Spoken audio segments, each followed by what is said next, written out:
vamos a hablar la segunda parte del libro Diagnóstico Social de Mary Richman. Yo soy Nayeli Sarmiento. Yo soy Helen Tarkunan. Y esperamos su compañía en todo el video. El día de hoy vamos a hablar sobre la segunda parte del libro, que se llama Los procesos que conducen al diagnóstico, los capítulos 16, 17, 18 y 19. En esto se hablan de diversos temas que les pueden parecer interesantes, como las actividades sociales, ciertos temas filosóficos, ¿no? Espero nos acompañen en todo el resto del video.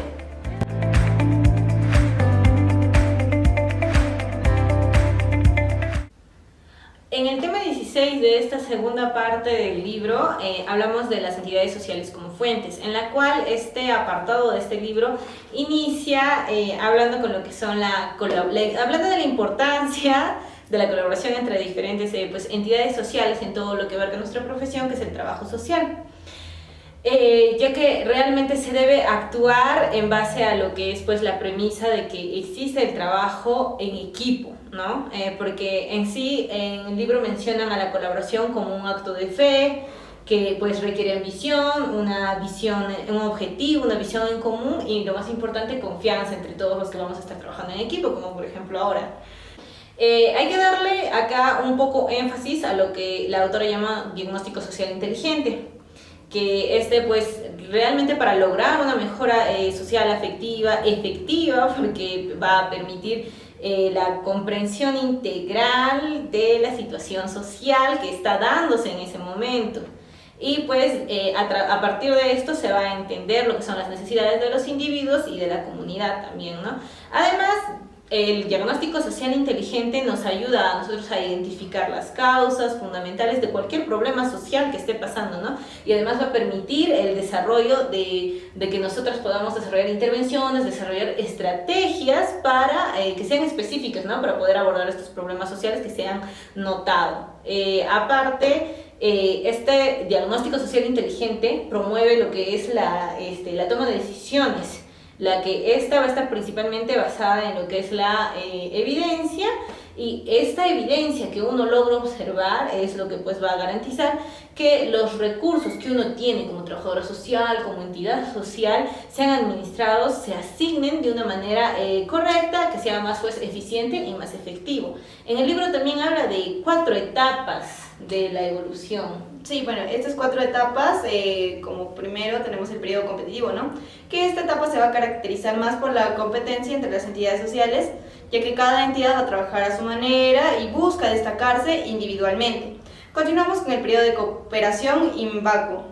En esta etapa las entidades sociales comienzan a reconocer la importancia de la colaboración y comienzan a trabajar juntas de manera superficial, ¿no? Todavía el trabajo en conjunto no es tan profundo, solo es superficial. En el periodo Y, ya en esta etapa, las entidades sociales avanzan hacia una colaboración más sólida y significativa. Trabajan juntas de manera efectiva, estableciendo relaciones de confianza mutua, ¿no? Y se busca un enfoque conjunto para abordar los desafíos y metas comunes. Y por último, el periodo de celebración de espíritu de equipo. Esta etapa final se va a caracterizar ya por una colaboración plena y efectiva. También las entidades sociales se van a dividir van a tener 2 funciones distintas, ¿no? Como testigos. En primer lugar está facilitar la relación de su propia experiencia con un cliente determinado. Lo que esto quiere decir es que pueden compartir su experiencia personal con el cliente en específico, lo que va a ayudar a establecer una relación y comprensión más cercana. Luego sería el proporcionar datos objetivos sobre el cliente en cuestión. Algunas entidades van a poder destacarse más que otras en estas funciones, mientras que otras van a sobresalir menos, ¿no? Pero igual ambas tienen que cumplir estas funciones. Ambas cumplen esa función, ¿no? En el libro también hablamos de lo que es el servicio de intercambio confidencial. El servicio de intercambio confidencial va a tener, ¿no?, algunos beneficios que los considera dentro del libro, como la mejora del diagnóstico y tratamiento. Al intercambiar la información de manera sistémica y confidencial, las entidades sociales van a poder obtener una visión más completa del caso y por lo tanto así van a mejorar su diagnóstico y el tratamiento, ¿no? También favorece el entendimiento entre ellas. El intercambio de información entre las entidades sociales va a ayudar a fomentar una mayor comprensión y colaboración entre ellas. Así también va a reducir la duplicación de esfuerzos. Al compartir esta información de identificación, las entidades sociales pueden evitar duplicar tareas, ya que las tareas se pueden dividir, entonces es más fácil y mejor para ellos, ¿no? También va a aumentar el sentido de responsabilidad individual. El intercambio de información de identificación también aumenta el sentido de responsabilidad individual de las entidades sociales, ya que se les va a proporcionar una visión más amplia y completa de los casos y que se espera que tomen las medidas adecuadas y oportunas. Dentro del servicio de intercambio confidencial se destaca que se debe hacer un seguimiento rápido de los indicios proporcionados. Esto implica que es necesario, ¿no?, mantener una comunicación constante para así poder aprovechar al máximo estos beneficios que nos da el servicio de intercambio confidencial. Y entonces sería por eso fundamental, ¿no? Pues saber y utilizar la información correctamente y no consultar estos datos después de haber hecho algo, sino antes. Me parece importante recalcar el trabajo en equipo y la colaboración entre entidades. Y actualmente ya existen términos como trabajo interdisciplinario, multidisciplinario, donde vemos cómo nuestra profesión, y no solamente nuestras entidades, a las instituciones con las que nosotros trabajamos, tienen que trabajar en conjunto con todas, porque el ser humano es un conjunto de mundos, son muchos mundos dentro de nosotros. Esa sería la parte, pues, el tema 16 sobre las entidades sociales como fuentes. Ahora hablaríamos del tema 17. Bueno, en el capítulo 17 vamos a hablar acerca de las cartas, llamadas telefónicas, entre otras. En esta parte del texto se va a hacer relación a la comunicación en el trabajo social, ¿no? En qué tipo de comunicación es más favorable para nosotros como futuros trabajadores sociales, ¿no? Primero nos habla del formulario, que, bueno, en conclusión nos habla de que el formulario no es una herramienta tan buena, beneficiosa para nosotros como trabajadores sociales, ya que no nos permite tener esta comunicación directa con el usuario o el cliente, que dentro de todas las comunicaciones que se podría dar es más favorable la entrevista, ¿no? Una entrevista ya que es más directa. Persona a persona. Podemos observar el comportamiento, podemos observar las actitudes del usuario o cliente, ¿no? Como lo dice en el libro. Continuando, tenemos la carta que se utiliza para solicitar información. Esta suele tener un carácter bastante rutinario, por eso no es tan recomendable, ¿no? Para evaluar esta carta se plantea una serie de preguntas como si es necesario escribir esta carta o hay algún tipo de comunicación que pueda ser mejor o más favorable para nosotras. ¿Cuándo debe escribirse la carta? Si ya se ha concluido con el estudio preliminar para pasar al siguiente paso lógico. ¿Qué presentación de la carta va a evitar problemas innecesarios? ¿Qué hechos sobre la actividad laboral, formación, etcétera, del intermediario deben considerarse al redactar esta carta? Así también nos habla de la carta de respuesta del trabajador social, que es importante, ¿no?, que se perciba que se ha leído y comprendido el contenido de la carta solicitante. Si no se ha podido responder a todas las interrogantes, a todos los puntos, es necesario especificar qué información no se ha podido obtener y el por qué. Así también, en esta carta de respuesta a una solicitud de información, se debe evitar mezclar las inferencias del autor con la información que se extrae, ¿no? La carta debe destacar tanto las inferencias como la información, pero de manera que el receptor pueda distinguir estas inferencias claramente, ¿no?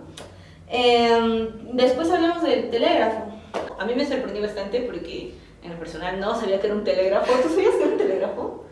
Tenía alguna idea, pero no muy clara. No, yo no sabía que era un telégrafo, tuve que investigar y ahí haciendo pues un poco de búsqueda, resulta que era una especie de ruedita que manda los mensajes en código Morse. Sí, era muy complicado. Ajá, y todavía en el libro menciona que cuando se utiliza más de 50 caracteres te cobraban. Y yo no entendía esa parte. Igual el acceso para el tipígrafo, aunque parezca así muy complicado, era bastante limitado, no todas las personas podían tener acceso al telégrafo. Claro, exacto, y bueno, no, o sea, a mí me sorprendió bastante lo del telégrafo, no sabía que existía, y pues yo creo que es importante mencionar la parte en la que ella también menciona la comunicación por teléfono, y teniendo en cuenta que es un libro de 1917, hace referencia a medios de comunicación, por así decirlo, en ese tiempo. Que se usan, pero de alguna forma hasta la actualidad, ¿no? Algunos. El telégrafo obviamente no, pero el teléfono, o sea, claro, ha ido modernizándose con el tiempo, pero cumple la misma función. Claro, ciertas funciones, pero como que un poco más mejorado. Claro. Ciertas,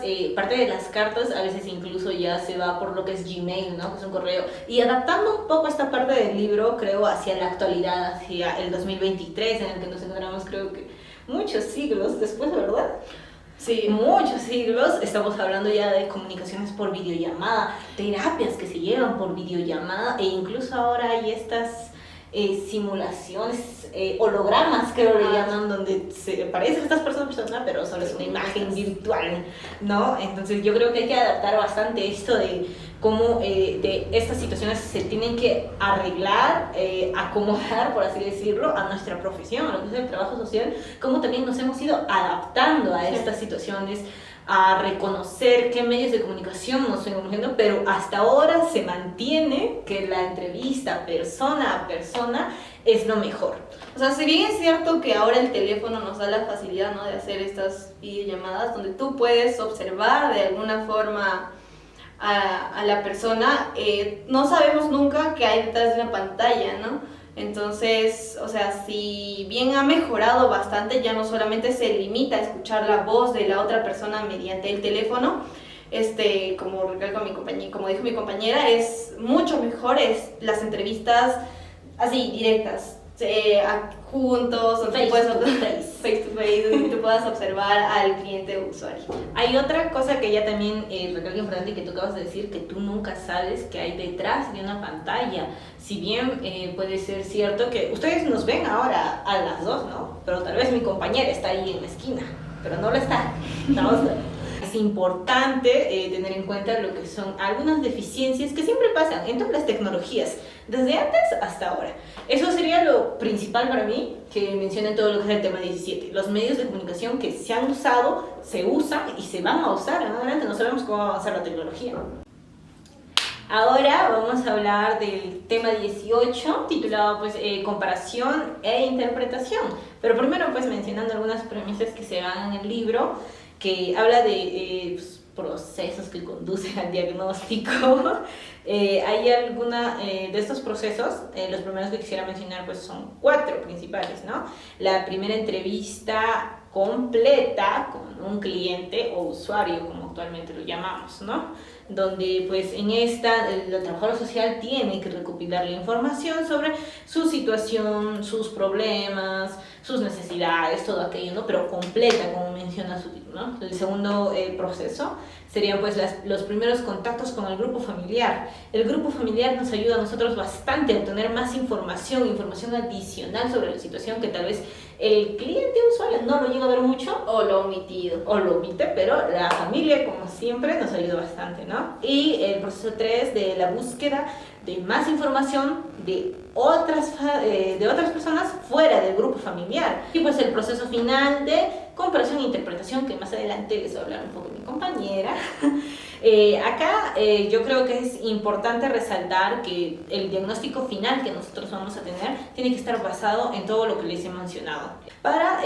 Con esto nosotros vamos a poder comprender la situación y desarrollar un plan de intervención adecuado, eficaz y eficiente, ¿no? Entonces, acá en esta parte de recopilar información, un punto que se habla en el libro es el cambio de planteamiento de la entrevista, porque a veces las cosas dan un giro, por así decirlo, ¿no? Un plot twist. Sí, claro, tú puedes estar esperando algo, ¿no? Y sucede algo diferente a lo que esperabas. Todos estos métodos de obtención de información, todo lo que nosotros estamos haciendo, tendremos que cambiarlo instantáneamente, y es algo que hay que tener muy en cuenta. Claro, hay que tener en cuenta todas las cosas posibles que podrían pasar, ¿no? Luego también hay que hablar de las fuentes externas, distinguir entre estas fuentes externas que existen, ¿no? Una de estas fuentes externas, las principales, es la evidencia, de las cuales yo quisiera hablar 3 tipos de evidencias: la evidencia real, que es lo que nos se muestra a nuestros sentidos, a nosotros, como trabajadores sociales, lo que digamos nosotros podemos ver, hemos podido captar. Un tipo de evidencia también es la evidencia testimonial, que esto se refiere a las aserciones, al testimonio de los seres humanos. Pero hay que tener en cuenta que esta evidencia testimonial es bastante subjetiva. Sí. Y la otra evidencia sería la evidencia circunstancial, que es una evidencia indirecta, ¿no?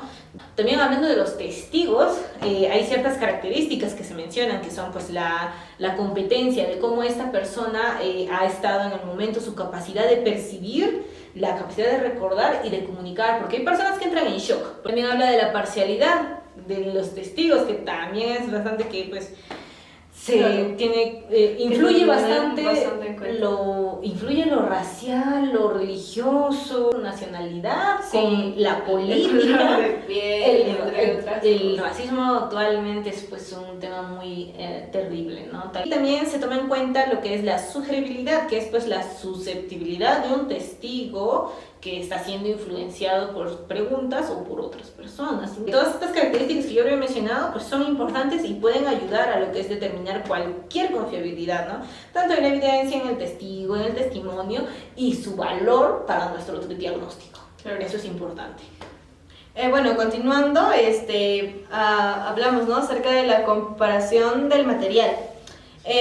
Yo, como lo había mencionado mi compañera, luego de esta recopilación de material necesario para realizar el diagnóstico, se compara cada parte del material con el resto para poder interpretar como última fase, ¿no?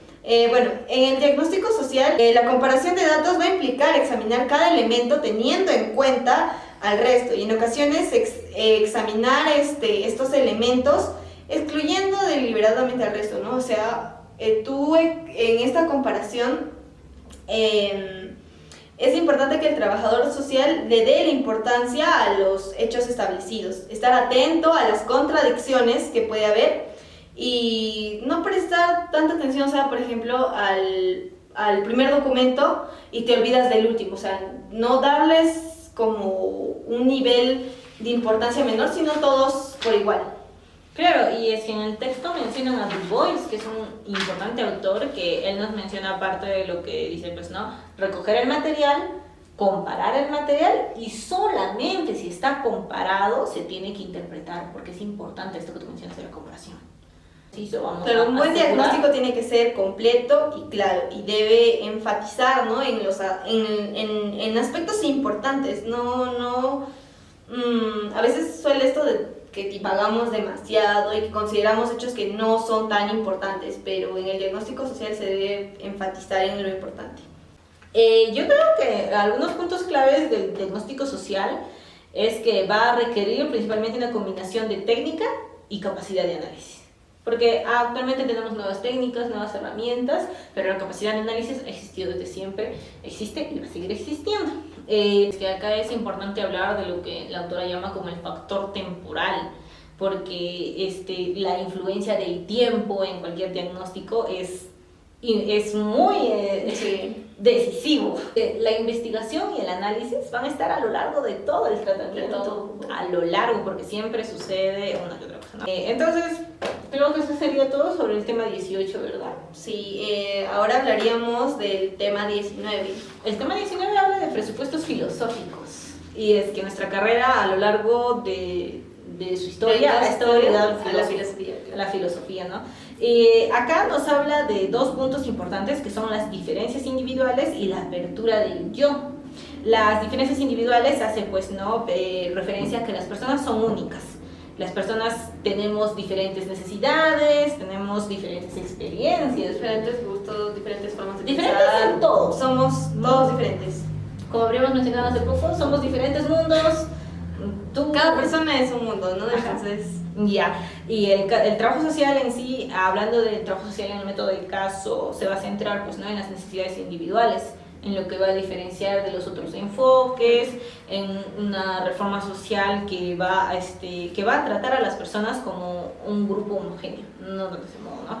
En cambio, cuando hablamos de lo que es la apertura del yo, hablamos de que las personas están constantemente cambiando y creciendo, porque si bien todos somos diferentes, también vamos cambiando. Claro. Estos dos enfoques que nos menciona desde la filosofía son importantes para el abordaje de los problemas sociales que en este tiempo se están dando actualmente, ¿no? Tomar en cuenta que existen grupos homogéneos, como también existen grupos heterogéneos, a la individualidad del yo, como también a su parte social del hombre, que es naturalmente un ser de sociedad, ¿no? Entonces lo principal en lo que habla de lo filosófico, de que pues estos conceptos van a ser esenciales para que el trabajo social de casos pues va a tener que ser eficaz, para que tengan un logro que sea pues el que se conoce el bienestar individual y colectivo, ¿no? Teniendo en cuenta pues la apertura del yo y las diferencias individuales que existen, ¿no? Eso sería todo respecto a la segunda parte del libro. Ya en los últimos capítulos de esta segunda parte.